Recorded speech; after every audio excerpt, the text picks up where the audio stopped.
الله الرحمن الرحيم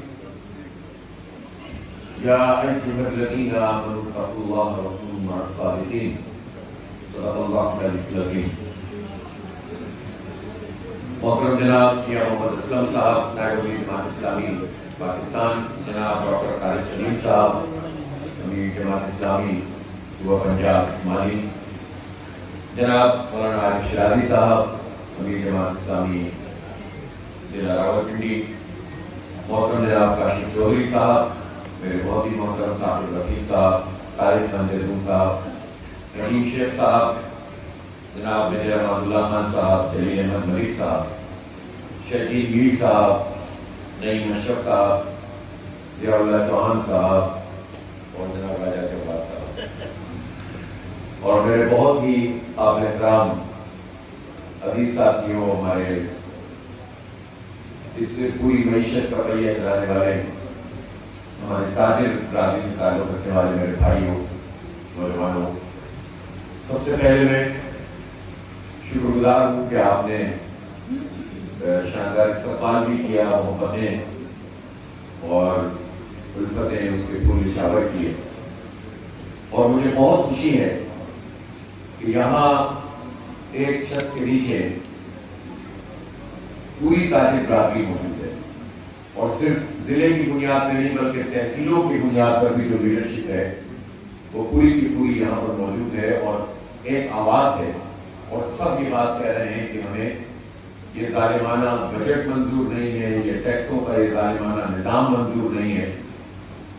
تو سب سے اچھی بات یہ ہے کہ ایک پروپیگنڈا جو حکومت کرتی ہے کہ تاجر ٹیکس نہیں دیتے، صنعتکار ٹیکس نہیں دیتے، یقیناً اس میں صنعت ہو سکتی ہے جزوی طور پر، لیکن بات یہ ہے کہ اگر عادلانہ ٹیکسوں کا نظام ہو، لوٹ مار کا نظام نہ ہو، اور طریقے سے نیگوشیٹ کر کے بات کی جائے اور پھر اس کے بعد نظام نافذ کیا جائے، تو یہ تاجر برادری نہ صرف یہ کہ ٹیکس دینا چاہتی ہے بلکہ بہترین طریقے سے ٹیکس دے کر ملک کی معیشت کو آگے بڑھانا چاہتی ہے، اور میں یہ ذمہ داری لینے کے لیے انشاءاللہ تیار ہوں، اپنی جماعت کی بہاف پر اور پاکستانی قوم کی بہاف پر اور تاجر برادری کی بہاف پر، کہ اگر ہمارے یہ مطالبات کہ جو ظلم پر مبنی اس پورے سسٹم کو ختم کرنے کے لیے ہیں، سود کی یہ گندی معیشت جو ہم پر مسلط ہے، 22% سود، 20.5% سود، اس کو اگر ختم کرنے کے لیے حکومت تیار ہو، گریجولی کچھ کرنے کے لیے تیار ہو، ہم بھی جانتے ہیں کہ ایک دن میں چیزیں ختم نہیں ہوگی، اگر حکومت یہ جو کمزوروں کے اوپر ٹیکس لگا رہی ہے اس کو وڈرا کرنے کے لیے تیار، یہ ڈائریکٹ ٹیکس اور پھر انڈائریکٹ ٹیکس، اس میں جو پوری قوم کو مبتلا کر دیا ہے، اس کے لیے تیار ہو، بجلی سستی کرنے کے لیے تیار ہو، گیس کا ٹیرف ٹھیک کرنے کے لیے تیار ہو، پیٹرول کی لیوی ختم کرنے کے لیے تیار ہو، تنخواہ دار لوگوں کے سلیب کو ختم کرنے کے لیے تیار ہو، اگر یہ ایکسپورٹ کے اوپر جو ٹیکس انہوں نے لگایا اس کو وڈرا کرنے کے لیے تیار ہو، اور پھر سب سے بڑی بات یہ آئی پی پیز کے جو نام ہیں جو گر بن گئے ہیں، ان کو لگام دینے کے لیے اگر یہ حکومت تیار ہے تو اس سے کہیں زیادہ ٹیکس دینے کے لیے پوری قوم بھی تیار ہے، آئے اور لوگوں کو ریلیف دیں، ہم انشاءاللہ اس میں تعاون کریں گے۔ لیکن مسئلہ کیا ہے؟ مسئلہ یہ ہے کہ جو حکومت کرنے والے لوگ ہیں، یہ کسی ایک پارٹی کا مسئلہ نہیں ہے کہ آج ایک پارٹی موجود ہے، 77 سال میں ایک مخصوص زندہ طبقہ ہم پر حکمرانی کر رہا ہے، ہمارے پورے سماج پر حاوی ہے، ہمارے پورے نظام پر حاوی ہے، یہ اپنی دولت، اپنی طاقت اور اپنے سماجی تفوق، فوقیت جو جاگیردارانہ مائنڈ سیٹ کی وجہ سے اور جاگیردارانہ نظام کی وجہ سے ان کو حاصل ہے، اور یہ الیکٹیبل بن جاتے ہیں، اور یہی مختلف پارٹیوں میں ہوتے ہیں، جب نام نہاد جمہوریت ہو تو بھی یہی آتے ہیں، اور جب ماشاءاللہ آتا ہے تو سب سے پہلے اچھل کر ماشاءاللہ کا ساتھ بھی یہی دیتے ہیں، اور پھر یہی لوگ ماشاءاللہ میں بھی ہوتے ہیں، یہی ایمرجنسی میں بھی ہوتے ہیں، یہی کیئر ٹیکر میں بھی ہوتے ہیں، اور یہی پولیٹیکل گورنمنٹس میں بھی ہوتے ہیں۔ صرف فرق ہوتا ہے کبھی باپ ہوتا ہے, کبھی بیٹا ہوتا ہے, کبھی بھائی ہوتا ہے, کبھی بہنوئی ہوتا ہے. اور ریزرو سیٹیں خواتین کی ہو تو وہ بھی یہ سب بن جاتی ہیں. اور عوام جو ہوتے ہیں ان کا کام ہے زندہ باد مرد آباد, ان کا کام ہے قربانیاں دینا, پابندیاں لگے تو کارکن پٹے. اور یہ سارے کے سارے وہ لوگ ہیں کہ جو بحیثیت مجموعی پورے نظام کے اوپر قابض ہیں. اس نظام پر قابض ہے ٹاپ کے وہ بیوروکریٹ جو انگریز کے تیار کردہ ذہن کے ساتھ یہاں پر حکومت کرتے ہیں.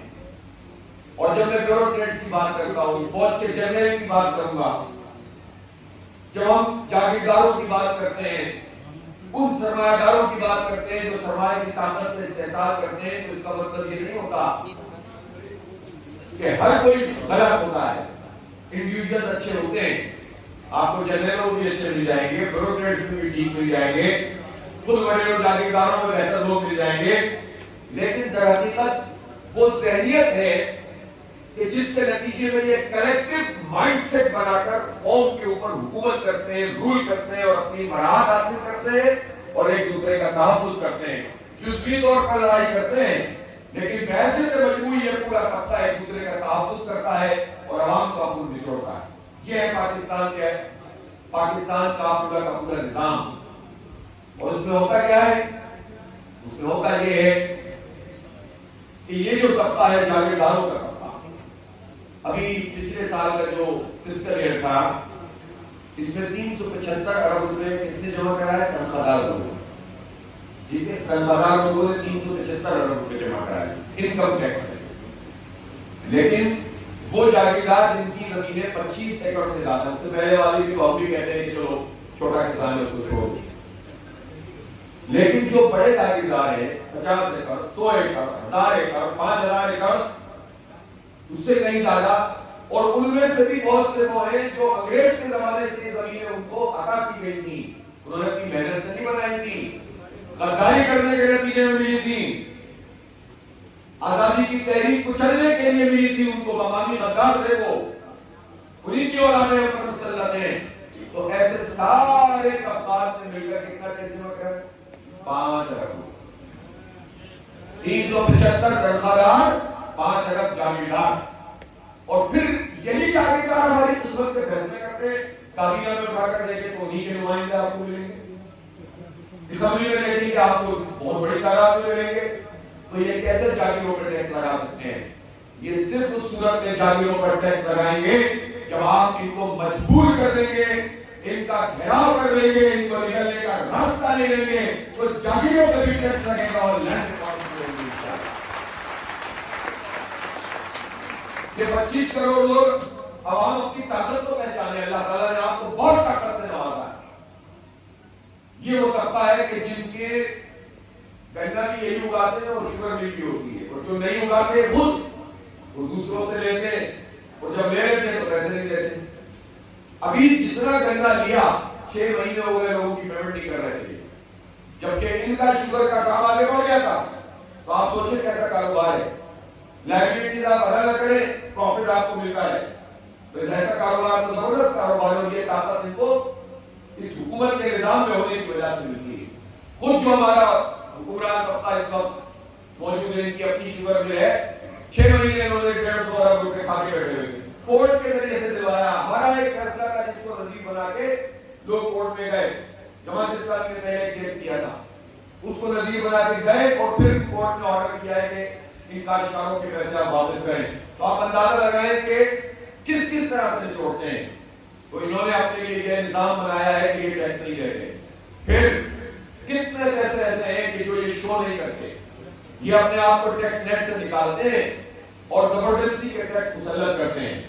تو جو ہماری تحریک ہے وہ تحریک یہ نہیں ہے کہ ہم ٹیکس نہیں دینا چاہتے, یہ تحریک یہ کہ ظالمانہ ٹیکس کا نظام ختم کرو اور مراحت اپنی ختم کرو. جو ایک طبقہ ہمارے اوپر مسلط ہے یہ اپنی مراحت ختم کرے, یہ اپنی فری گاڑیاں, فری بجلی, فری پیٹرول یہ نہیں چلے گا اس ملک میں.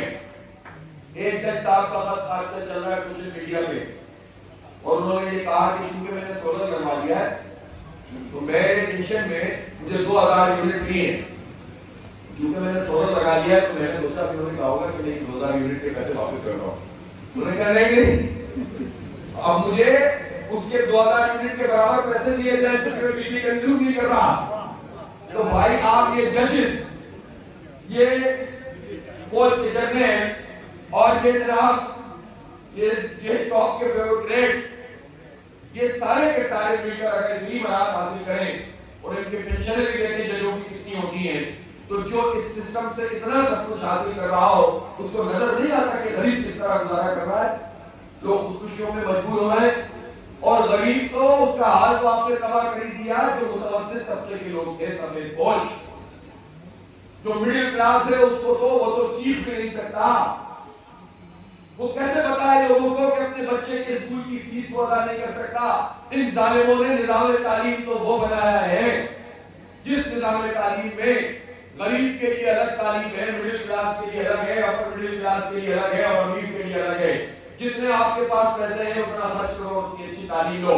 اس سے بڑھ کر ظلم ہو نہیں سکتا کہ دولت کی بنیاد پر آپ معیار تعلیم قائم کریں. وہ قوم کبھی آگے نہیں بڑھ سکتی. لیکن مسئلہ یہ ہے، مسئلہ کیا ہے؟ اور مسئلہ یہ ہے کہ معاہدہ کا بھی متائے کارواں جاتا رہا، کارواں کے دل سے احساس زنا جاتا رہا. لوگوں کو پتہ ہی نہیں ہے کہ ان کا حق کیا ہے. وہ سمجھتے ہی ہماری قسمت ہے کہ ہم زیادہ سے زیادہ اپنے محنت کر کے پیسے جمع کریں تاکہ زیادہ اچھے پیسوں میں زیادہ اچھی تعلیم دلا سکیں. حالانکہ پاکستان کے آئین کے مطابق اور قانون کے مطابق اور ہماری 1400 سال کی ہسٹری کے مطابق غریب ہو یا امیر ہو سب کو ایک جیسی تعلیم، ایک نظام، ایک نصاب، ایک جیسا معیار ملنا چاہیے. یہ ہمارا آئینی حق ہے. جب ہم ٹیکس دیتے ہیں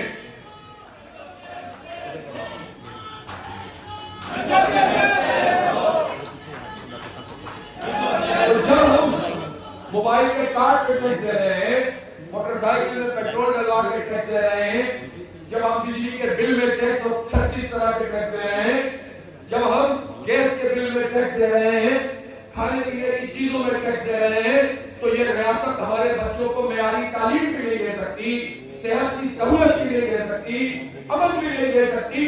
تو پھر اپنی رت قائم کرنے کے لیے ریاست کیوں آتی ہے؟ ڈنڈے کا استعمال کیوں کرتی ہے؟ سوشل میڈیا کے خلاف کیوں ہوتی ہے؟ ہمیں ہمارا حق کیوں نہیں دیتے؟ اور پھر اس پر ہمیں اس ظلم پر بولنے کیوں نہیں دیتے؟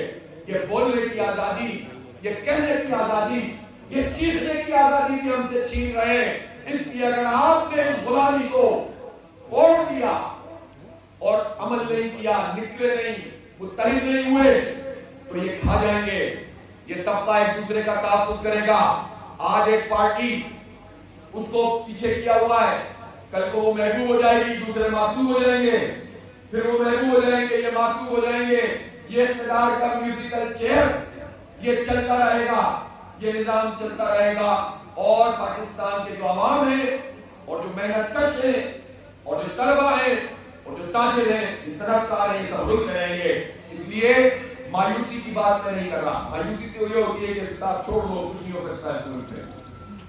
پہلی بات میں نوجوانوں سے بھی کہتا ہوں، یہ بڑے نعرے لگا لیں، یہ دماغ سے نکال دیں کہ کچھ نہیں ہو سکتا. جو یہ کہتا ہے کچھ نہیں ہو سکتا، وہ ابلیس کا سب سے بڑا شاگرد ہے. یہ بات سمجھ لیں آپ. کیونکہ ابلیس کا کام کیا ہے؟ ابلیس کا نام ابلیس اس لیے ہے کہ بعض معلوم میں اس کا مطلب ہے مایوس، اللہ کی رحمت سے مایوس. تو جو یہ سمجھتا ہے کہ کچھ نہیں ہو سکتا، اس کا مطلب ہے وہ اللہ تعالیٰ کی ذات سے مایوس ہوتا ہے. لا تقنطوا من روح اللہ، لا تقنطوا من رحمت اللہ.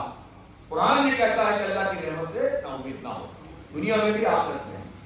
امید کے ساتھ جو ہونا ہے، یقین انسان کے نام ہونا ہے اور اپنے حق کے لیے کرنا ہے. اللہ نے چاہا تو راستے کھلتے چلے جائیں، صحیح راستے پر چلے، جھوٹ نہیں بولے، دھوکہ نہیں دیں.